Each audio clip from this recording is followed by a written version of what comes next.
Hello and welcome to some more Citizen Squadron 42 news and updates. There was a new trailer released and a detailed Squadron 42 report which gave us a lot of insight.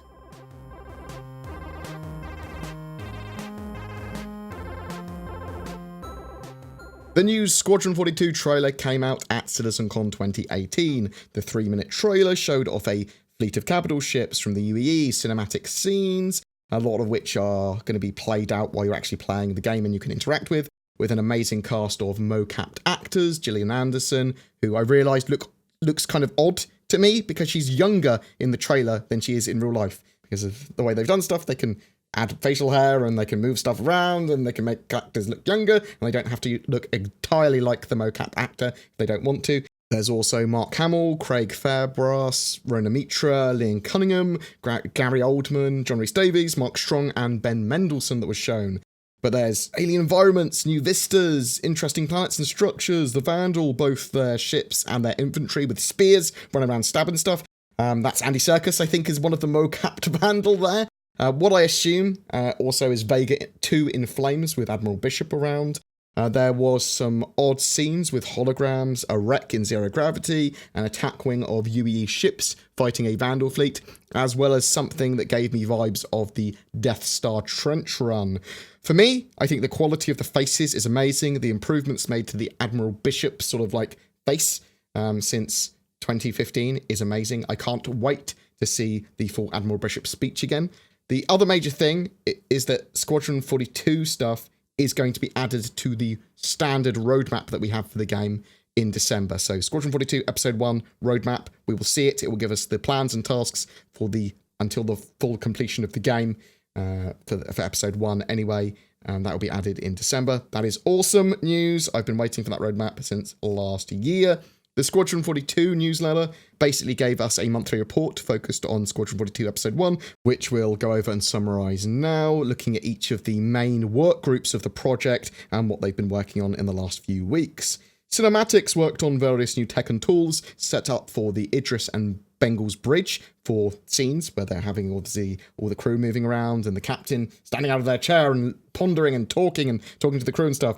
So they had to move the captain's chair to the most optimum position. They also added some newly edited PCAP.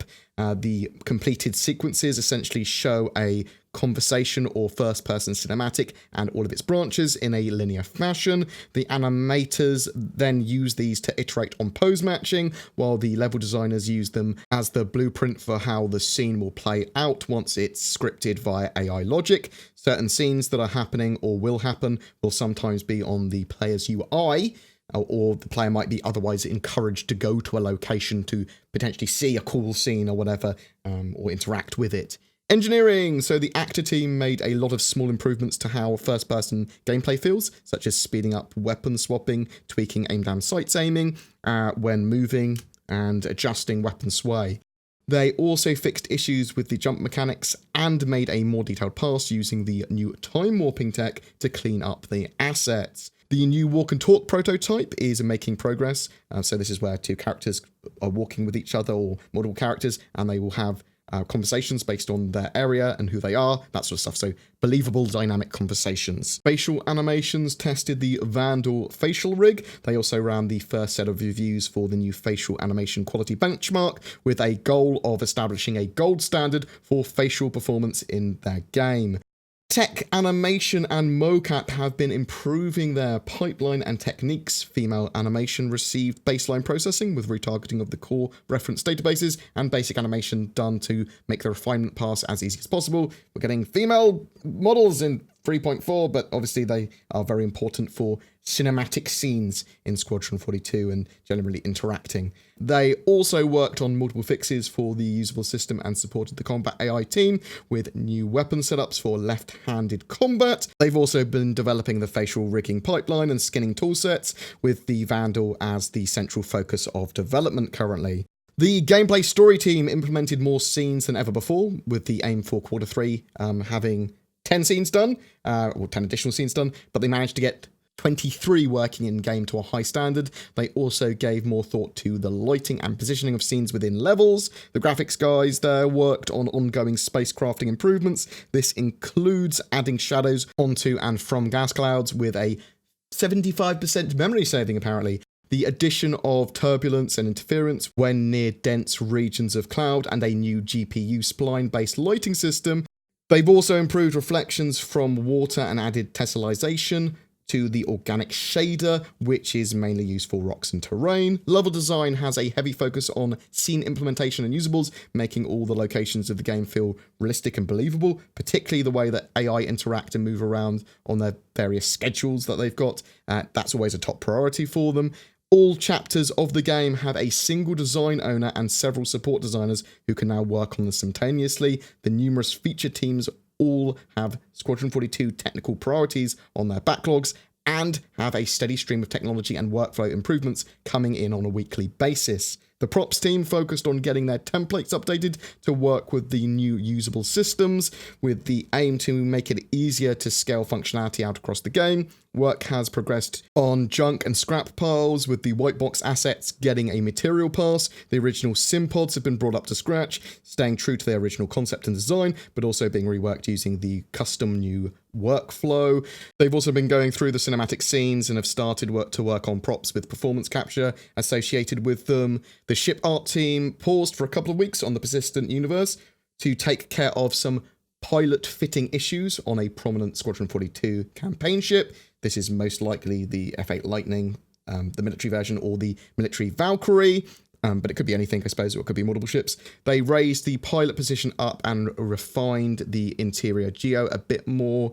Now that that's done, they're back in full swing on the 300i grey box for the Persistent universe. The weapon art team finished production on the Kastak Arms Sword, Tooth and Knife, which will be in the game for stabbiness. VFX focused heavily on a variety of feature improvements, including significantly upgraded lighting effects. This doesn't just refer to how it looks, though. It's sort of like how it can be dynamically controlled and how it can interact with the player and how the player can interact with it.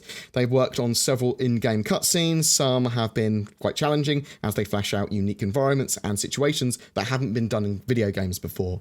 There was also a screenshot in the sort of like Star Citizen normal weekly newsletter of the DNA character creator that they're developing. This is going to allow you to blend faces together and parts to form your character's avatar in both the Resistant universe and, I believe, in Squadron 42. And that's it for my Squadron 42 update this time. It's likely we will get loads more Squadron 42 goodies in December, with it being added to the roadmap, but also some new videos, live streams, or something maybe vertical slicey or gameplay-wise. Who knows? Tell me what you think or would like to see in the comments below. My radar have provided a new Anvil Valkyrie to give away. All you need to do is to be subscribed to my YouTube channel and then comment on any of my Star Citizen videos made during October. My Radar is a mobile app for iOS and Android that provides up-to-the-minute weather information in the US, Europe, and Japan, with service in Australia coming in by the end of 2018. It allows Star Citizen players to view detailed maps of the moons in-game as well, Yela, Selin, and Daymar. A new version will be released this month that includes new features, including outpost markers and updated maps. Also, if you're looking to get or upgrade a gaming PC, then consider Shadow instead. Shadow is a subscription-based cloud gaming PC service that can turn most devices, phone, laptop, PC, tablet, and more into a powerful gaming PC via the internets. Links to more info in the description for that, and if you do decide to try it, then use the code BoredGamer to get a discount on the service.